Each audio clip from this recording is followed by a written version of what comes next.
I think the pick and pop was working, especially early on. You know, they had a 5 on me, so that opened up. And as a team, you know, it always helps when you make shots. I thought, especially in the first half, we did a good job of taking the 3-ball out. In the second half, we kind of let them loose, struggle on the glass a little bit towards the end. But it's always tough when a team shoots a lot of threes to getting those long rebounds. But in general, we kept them to 107 points. Not too bad. I thought we did a good job defensively. Kind of let up in the third quarter a little bit, but we recovered well. When we were talking to Moses about the let up in the second half, especially the third quarter, he used the phrase like attention span. Is that a term that you guys use behind the scenes? Is that something that you think about just in terms of like keeping your focus throughout a game? I think Moses is really good with his words. That's not really one of our terms, but I understand what he's saying. Like when you're up 20 at half, and you're playing and you play a good half, it is sometimes hard to kind of keep that focus. But in the modern NBA, with teams shooting so many threes, and obviously you're playing against real good players every night, you can't let up, and that is kind of what happened a little bit. But we bounced back. I thought we locked in towards the fourth, and we finished out the game. A good response there, brother. I'm sorry, could you repeat that again? No. Yesterday you talked about needing more communication on the defensive side of things. How do you guys feel like you did communication-wise defensively? I think a lot better. You know, they did a lot of guard-to-guard action, and I think our switching,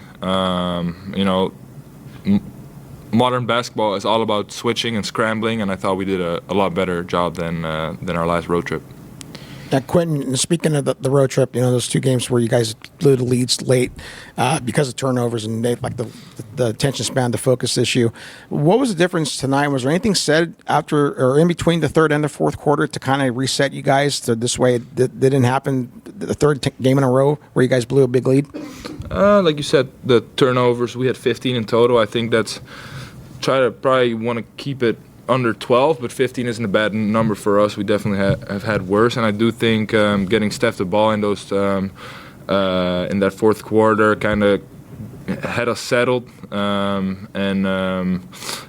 felt like we did a good job of making that game our own and not letting it slip away from us. When Steph was up at the podium, he was coughing and sneezing pretty badly. You could tell he was sick. I was wondering, during the game, could you see that he was struggling or battling through that illness? A little bit, yeah. I mean, I saw him struggle to get his breath, but you know, he battled through it. He was still huge for us, and I mean, he's Steph, and he won us that game.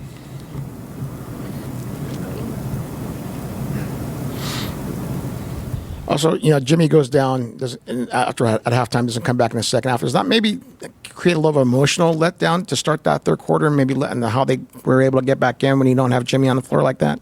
Yeah, I mean, no excuses. Obviously, it always hurts when one of your best players goes down.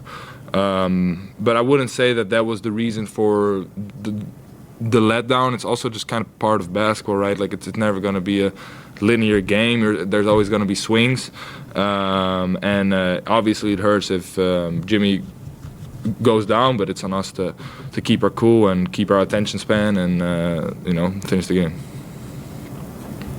Great. Thank you guys. Perfect.